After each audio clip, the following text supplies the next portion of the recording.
The elusive man is waiting for you in the other room.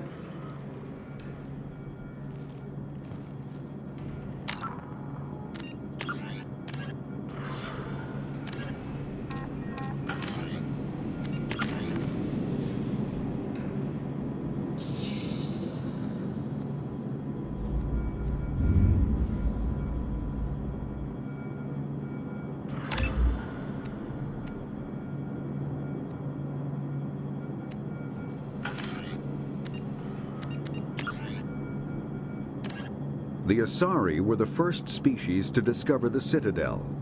When the Solarians arrived, it was the Asari who proposed the establishment of the Citadel Council to maintain peace throughout the galaxy. Since then, the Asari have served as the mediators and centrists of the Council. An all-female race, the Asari reproduce through a form of parthenogenesis. They can attune their nervous system to that of another individual of any gender and of any species to reproduce. This capability has led to the unseemly and inaccurate rumors about Asari promiscuity. Asari can live for over 1,000 years, passing through 3 stages of life. In the maiden stage, they wander restlessly, seeking new knowledge and experience. When the matron stage begins, they meld with interesting partners to produce their offspring. This ends when they reach the matriarch stage, where they assume the roles of leaders and counselors. The second species to join the Citadel, the Solarians, are warm-blooded amphibians with a hyperactive metabolism. Solarians think fast, talk fast, and move fast. To Solarians, other species seem sluggish and dull-witted. Unfortunately, their metabolic speed leaves them with a relatively short lifespan. Solarians over the age of 40 are a rarity. The Solarians were responsible for advancing the development of the primitive Krogan species to use as soldiers during the Rachni Wars. They were also behind the creation of the genophage bioweapon the Turians used to quell the Krogan rebellions several centuries later. Solarians are known for their observational capability and non-linear thinking. This manifests as an aptitude for research and espionage. They are constantly experimenting and inventing, and it is generally accepted that they always know more than they are letting on. Roughly 1,200 years ago, the Turians were invited to join the Citadel Council to fulfill the role of galactic peacekeepers. The Turians have the largest fleet in Citadel space, and they make up the single largest portion of the Council's military forces. As their territory and influence has spread, the Turians have come to rely on the Solarians for military intelligence and the Asari for diplomacy. Despite a somewhat colonial attitude towards the rest of the galaxy, the ruling hierarchy understands they would lose more than they would gain if the other 2 races were ever removed. Turians come from an autocratic society that values discipline and possesses a strong sense of personal and collective honor. There is lingering animosity between Turians and humans over the First Contact War of 2157, which is known as the Relay 314 incident to the Turians. Officially, however, the 2 species are allies, and they enjoy civil, if cool, diplomatic relations. 50,000 years ago, the Protheans were the only spacefaring species in the galaxy. They vanished in a swift galactic extinction. Only the legacy of their empire remains. They are believed to have built the mass relays and the Citadel, which have allowed numerous species to explore and expand throughout the galaxy. Prothean ruins are found on worlds across the galaxy. While surprisingly intact for their age, functioning examples of Prothean paleotechnology are rare. Time and generations of looters have picked their dead cities and derelict stations clean. Some believe the Protheans meddled in the evolution of younger races. The Hanar homeworld of Kajay, for example, shows clear evidence of former Prothean occupation. The presence of a former Prothean observation post on Mars has caused a rebirth of interventionary evolutionists among humans. These individuals believe the god myths of ancient civilizations are misremembered encounters with aliens. In the early 2160s, the Alliance began aggressive colonization of worlds in the Skyllian Verge, much to the dismay of the Batarians, who had been developing the region for several decades.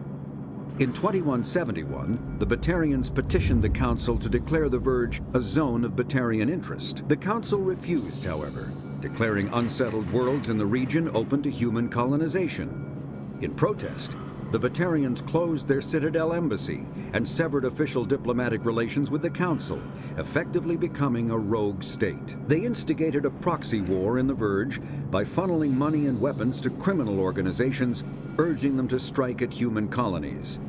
Hostilities peaked with the Skillian Blitz of 2176, an attack on the human capital of Elysium by Batarian-funded pirates and slavers. In 2178, the Alliance retaliated with a crushing assault on the moon of Torfin, long used as a staging base by Batarian-backed criminals.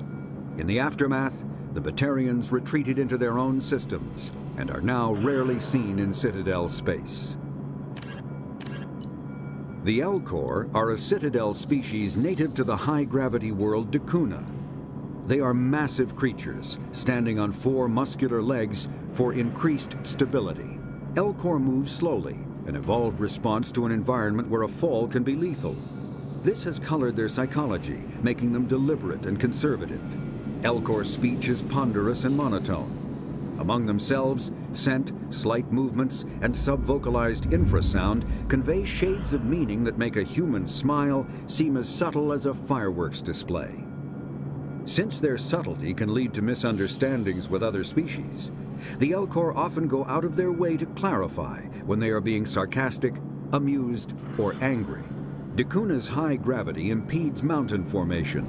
Most of the world consists of flat, open plains, which prehistoric Elcor wandered across in small family bands. Modern Elcor still prefer open sky and can become restless and uncomfortable on long starship journeys. The Geth are a humanoid race of networked AIs. They were created by the Quarians 300 years ago as tools of labor and war. When the Geth showed signs of self-evolution, the Quarians attempted to exterminate them. The Geth won the resulting war. This example has led to legal, systematic repression of artificial intelligences in galactic society. The Geth possess a unique distributed intelligence. An individual has rudimentary animal instincts, but as their numbers and proximity increase, the apparent intelligence of each individual improves. In groups, they can reason, analyze situations, and use tactics, as well as any organic race. Geth space is located at the trailing end of the Perseus Arm, beyond the lawless Terminus systems. The Perseus Veil, an obscuring dark nebula of opaque gas and dust, lies between their space and the Terminus systems. The Hanar are a Citadel species known for excessive politeness. They speak with scrupulous precision and take offense at improper language. Hanar that expect to deal with other species take special courses to help them unlearn their tendency to take offense at improper speech. All Hanar have 2 names. The face name is known to the world.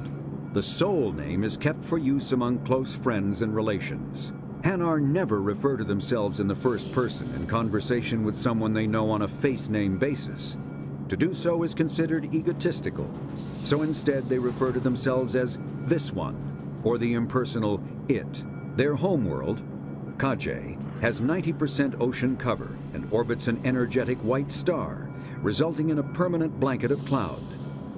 Due to the presence of Prothean ruins on the world, many Hanar worship them, and Hanar myths often speak of an elder race that civilized them by teaching them language. The Krogan evolved in a hostile and vicious environment. Until the invention of gunpowder weapons, eaten by predators was still the #1 cause of Krogan fatalities. Afterwards, it was death by gunshot. When the Solarians discovered them, the Krogan were a brutal, primitive species, struggling to survive a self-inflicted nuclear winter. The Solarians culturally uplifted them, teaching them to use and build modern technology, so they could serve as soldiers in the Rachni War. Liberated from the harsh conditions of their homeworld, the quick-breeding Krogan experienced an unprecedented population explosion. They began to colonize nearby worlds. Even though these worlds were already inhabited, the Krogan rebellions lasted nearly a century, only ending when the Turians unleashed the genophage, a Salarian-developed bioweapon that crushed all Krogan resistance. The genophage makes only 1 in 1,000 pregnancies viable, and today the Krogan are a slowly dying breed.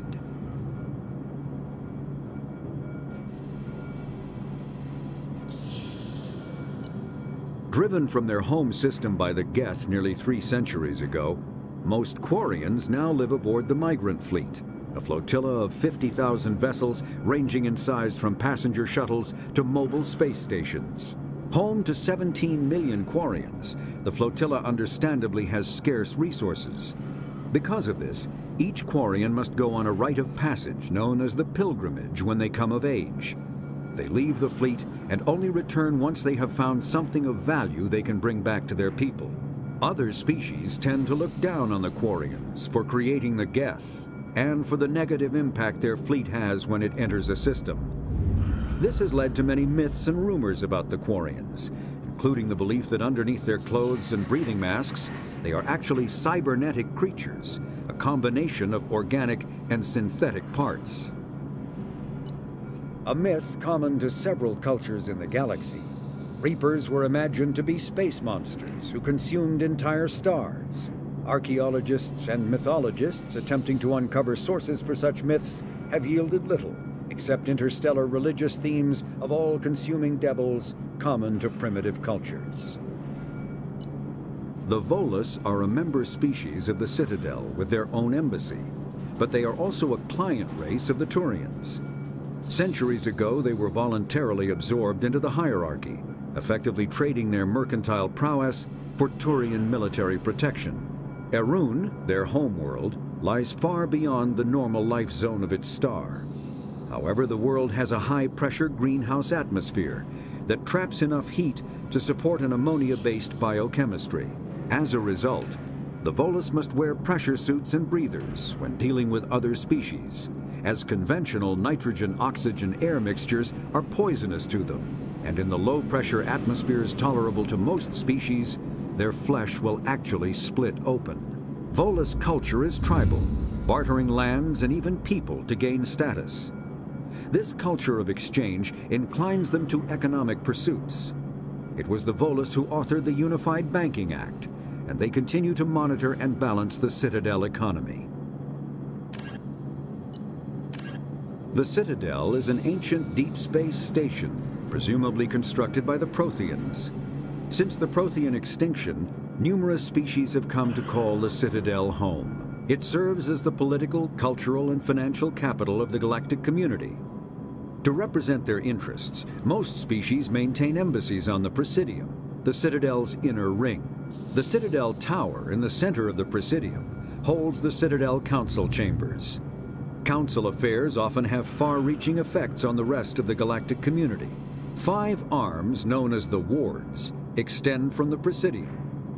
Their inner surfaces have been built into cities, populated by millions of inhabitants from across the galaxy. The Citadel is virtually indestructible. If attacked, the station can close its arms to form a solid, impregnable shell. For as long as the station has existed, an enigmatic race called the Keepers has maintained it. Spectres are agents from the Office of Special Tactics and Reconnaissance, and answer only to the Citadel Council. They are elite military operatives, granted the authority to deal with threats to peace and stability in whatever way they deem necessary. They operate independently or in groups of 2 or 3. Some are empathetic peacekeepers, resolving disputes through diplomacy. Others are cold-blooded assassins, ruthlessly dispatching problem individuals. All get the job done one way or another, often operating outside the bounds of galactic law. The Spectres were founded after the Salarians joined the Council. For many years, they operated in secrecy as backroom problem solvers. Only after the Krogan rebellions did their activities become publicized. Assignment of a Spectre is less contentious than a military deployment, but makes it clear that the Council is concerned about a situation. Immediately following the First Contact War, an anonymous extranet manifesto warned that an alien attempt at human genocide was inevitable. The The manifesto called for an army, a Cerberus to guard against invasion through the Charon Relay. Derided as survivalist rhetoric written by an elusive man, the manifesto and its anonymous author soon fell off the media radar. But in 2165, terrorists stole antimatter from the SSV Geneva. The sole figure arrested named his sponsor Cerberus. Throughout the 2160s and 2170s, alleged Cerberus agents assassinated politicians, sabotaged starships bearing EZO, and conducted nightmarish experiments on aliens and humans. Denounced as human supremacist, Cerberus calls itself human survivalist. Counter-terror experts speculate Cerberus may have changed leadership with its recent shift to stockpiling ships, agents, and weapons. Whether he, she, or they, the elusive man hides his finances hidden behind shell companies. Few doubt he will kill anyone attempting to expose him. The Systems Alliance space vehicle Normandy is a prototype starship created as a joint human and Turian venture. A frigate optimized for reconnaissance missions, the vessel uses state-of-the-art stealth technology. Most ships generate tremendous heat that is easily detectable against the absolute zero background of space. The Normandy, however, temporarily sinks this heat within its hull. Because of exterior hull refrigeration, the ship can travel undetected for hours, or drift passively for days of covert observation. That heat sinking carries the risk of cooking the crew alive if the stored heat is not eventually radiated. Also contributing to stealth is the Normandy's revolutionary Tantalus drive, a Mass Effect core double the standard size. The Tantalus generates mass concentrations that the Normandy falls into, allowing it to move without the use of heat-emitting thrusters. Biotics is the ability of rare individuals to manipulate dark energy and create mass effect fields through the use of electrical impulses from the brain. Intense training and surgically implanted amplifiers are necessary for a biotic to produce mass effect fields powerful enough for practical use. The relative strength of biotic abilities varies greatly among species and with each individual. There are three branches of biotics. Telekinesis uses mass-lowering fields to levitate or impel objects. Mass-raising kinetic fields are used to block or pin objects. Spatial distortion uses rapidly shifting mass fields to shred objects. Most organic species are capable of developing biotic abilities, though there are risks involved. Biotics are the result of an in utero exposure to element 0. This usually causes fatal cancers in the victim, but in rare cases, it coalesces into nodules within the fetus's developing nervous system. When subjected to an electrical current, the rare material dubbed element 0, or EZO, emits a dark energy field that raises or lowers the mass of all objects within it. This mass effect is used in countless ways, from generating artificial gravity to manufacturing high-strength construction materials. It is most prominently used to enable faster-than-light space travel. EZO is generated when solid matter, such as a planet, is affected by the energy of a star going supernova. The material is common in the asteroid debris that orbits neutron stars and pulsars. These are dangerous places to mine, requiring extensive use of robotics, telepresence, and shielding to survive the incredible radiation from the dead star. Only a few major corporations can afford the setup costs required to work these primary sources. Humanity discovered refined element 0 at the Prothean Research Station on Mars, allowing them to create mass effect fields and develop FTL travel. Element 0 can increase or decrease the mass of a volume of space-time when subjected to an electrical current. With a positive current, mass is increased. With a negative current, mass is decreased. The stronger the current, the greater the magnitude of the dark energy mass effect. In space, low-mass fields allow FTL travel and inexpensive surface-to-orbit transit. High-mass fields create artificial gravity and push space debris away from vessels. In manufacturing, Low-mass fields permit the creation of evenly blended alloys, while high-mass compaction creates dense, sturdy construction materials. The military makes extensive use of mobility-enhancing technologies, with mass effect utilizing fighting vehicles standard frontline issue in most military forces.